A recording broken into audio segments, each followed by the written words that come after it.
En un acto celebrado hoy en el Palacio de Bellevue, aquí en Berlín, Alemania también conmemoró el inicio de la guerra contra Ucrania hace un año. En su discurso, el presidente federal Frank-Walter Steinmeier expresó su solidaridad con el pueblo ucraniano y prometió más ayuda al país. Sus palabras también iban dirigidas al presidente ruso y al impacto de esta guerra en toda Europa. Escuchemos. La guerra ha vuelto a Europa por primera vez desde la Segunda Guerra Mundial. En el centro de Europa se está librando una campaña de conquista. Rusia niega a Ucrania su derecho a existir. Quiere destruirla como nación independiente. La inviolabilidad de las fronteras, la soberanía y la autodeterminación de un país, la dignidad humana y la paz, el respeto de las normas y la ley, son términos que no significan nada para Putin. Todo aquello en lo que se basa nuestra coexistencia en Europa no cuenta nada para él. Pero para nosotros sí. Alemania no está en guerra, pero esta guerra nos concierne. El ataque de Rusia nos ha devuelto a una época que creíamos haber dejado atrás. La invasión rusa ha reducido a cenizas la seguridad europea. Atenta contra todas las lecciones aprendidas de las dos guerras mundiales y contra todo aquello que nosotros defendemos. Nos quedamos por un momento en Alemania. La invasión rusa de Ucrania trajo consigo un cambio profundo en esa doctrina militar y de defensa aquí en Alemania, cuyo gobierno anunció el pasado año un presupuesto especial para su ejército de 100.000 millones de euros. Saludamos a nuestro analista político, Andreu Jerez. Andreu, ¿qué queda de ese cambio, de ese punto de inflexión un año después del comienzo de la invasión?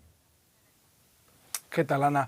En primer lugar, habría que decir que el objetivo de Berlín sigue siendo convertir al ejército alemán en unas fuerzas armadas operativas y fuertemente equipadas para enfrentar amenazas externas y también para ganar peso militar dentro de la OTAN.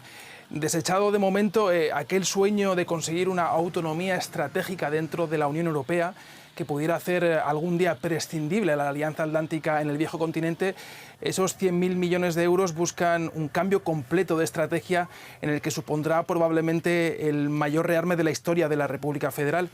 También habría que recordar que ese camino no está siendo fácil, porque le costó el cargo a la anterior ministra de Defensa, la socialdemócrata Christine Lambrecht, el pasado diciembre. El nuevo ministro de Defensa, el también socialdemócrata Boris Pistorius, intenta hacerse lo más rápido posible con las riendas de un ministerio históricamente muy complicado en Alemania, y en ese intento mantiene de momento la línea más bien cauta del canciller Scholz: enviar armas sí, pero siempre en coordinación con los aliados occidentales y siempre con el objetivo de evitar una tercera guerra mundial con la entrada de la OTAN en el conflicto.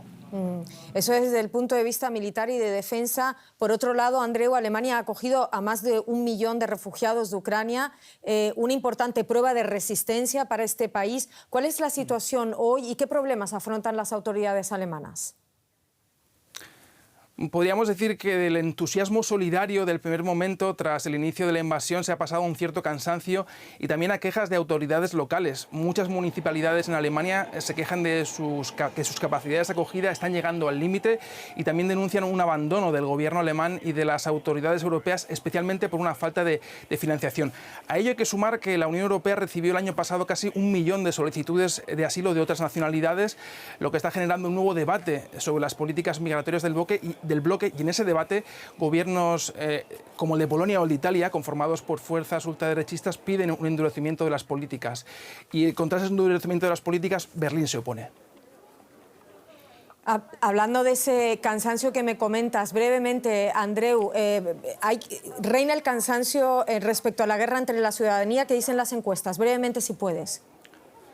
Seguramente uno de los termómetros que mejor mide el apoyo popular al rumbo del gobierno es la cuestión del envío de armamento, que genera rechazo en amplias capas de la ciudadanía. Pues bien, la última proyección demoscópica de la televisión pública ARD apunta que el 64% de la población, es decir, una abrumadora mayoría, está en contra de que Alemania envíe aviones de combate al ejército ucraniano, como piden ya algunos miembros de la OTAN. Este dato apunta a que efectivamente empieza a haber un cansancio de la guerra entre parte de la ciudadanía alemana. Andreu Jerez, muchísimas gracias por todo esto. Gracias.